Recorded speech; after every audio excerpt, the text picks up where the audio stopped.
Mysore Mandya reason हो, हासन हो या बेंगलुरु हो, सभी क्षेत्रों में भारतीय जनता पार्टी के प्रति रुझान, उत्साह और समर्थन गत चुनाव की सापेक्ष में बहुत बड़ा है।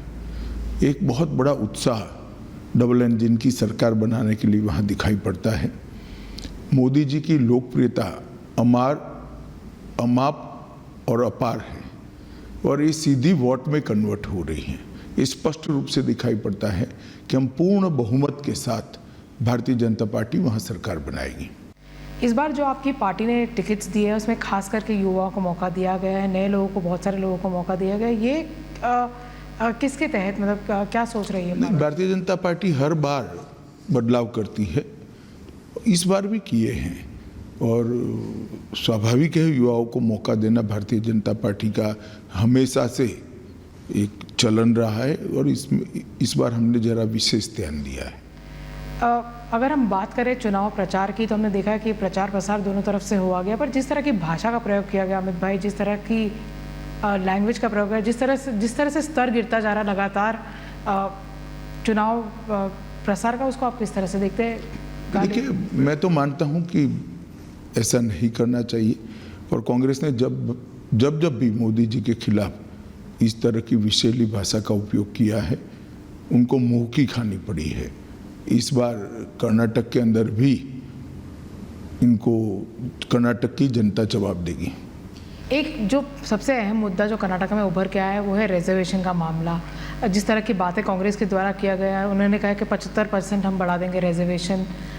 उस पूरे रिजर्वेशन के मामले को आप किस तरह से देखते हैं? क्योंकि लोग कहते हैं कि आपकी पार्टी ने या आपकी सरकार ने 4% मुस्लिम रिजर्वेशन ख़त्म कर दी है। देखिए, 4% मुस्लिम रिजर्वेशन हमारी पार्टी ने ही ख़त्म किया है, सच कह रहे हैं, क्योंकि वो गैर संवैधानिक था। हमारे संविधान में धर्म के आधार पर रिजर्वेशन का कोई प्रावधान नहीं है। कांग्रेस ने अपीसमेंट की पॉलिसी के तहत वोट बैंक को कंसोलिडेट करने के लिए ये मुस्लिम रिजर्वेशन किया था, जिसको हमने हटा दिया है और मैं मानता हूँ हमने बहुत उचित कदम किया है। ये ठीक है, थोड़ा लेट हो गया है, परंतु ये हमारा जो फैसला है इस संविधान सहमत है। रिजर्वेशन विद इन रिजर्वेशन की बात करते हैं, एससी के रिजर्वेशन को हटाने की बात करती है कांग्रेस पार्टी, उसको आप किस तरह से देखते हैं? देखिए, रिजर्वेशन विद इन रिजर्वेशन हमने बहुत सोच समझ कर किया है। एक मधुस्वामी कमेटी बनी थी। मधुस्वामी कमेटी ने ढेर सारे डेटा का एनालिसिस कर कर, आबादी की संख्या को काउंट कर कर, उनके प्रतिनिधित्व को काउंट कर कर एक बैलेंस अप्रोच के साथ सरकार को एक सुझाव दिया था। उसके बाद में सरकार ने स्टेक होल्डर से भी चर्चा की है, चुने हुए विधायकों से भी चर्चा की है और समाज के आगेवानों से भी चर्चा की है, सोशल लीडर से भी चर्चा की। ये सब कर कर अनुसूचित जनजाति का जो आरक्षण है, रिजर्वेशन है, इसके अंदर हमने रिजर्वेशन के अंदर कुछ लिमिट्स तय किए हैं।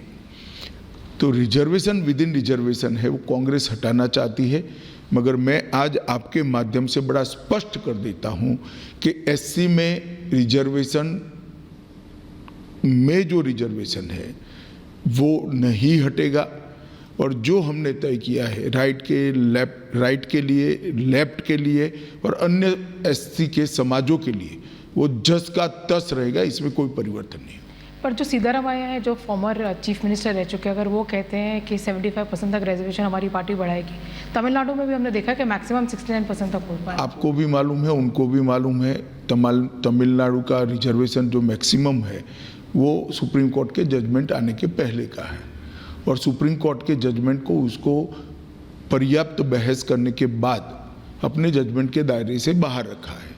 बाकी तो बोलने के लिए तो कुछ भी बोला जा सकता है, परंतु मैं इतना ही कहना चाहता हूं कि आप अगर मुस्लिम रिजर्वेशन 4% से बढ़ाकर 6% करना चाहते हो तो कांग्रेस पार्टी ने स्पष्टता कर देनी चाहिए कि वो किसका कम करेंगे। ओबीसी का कम करेंगे, एससी का कम करेंगे, एसटी का कम करेंगे, लिंगायत का कम करेंगे या वोकलिगा का कम करेंगे। सिद्धरामैया जी ने चुनाव प्रचार समाप्त होने के पहले स्पष्टता कर देनी चाहिए।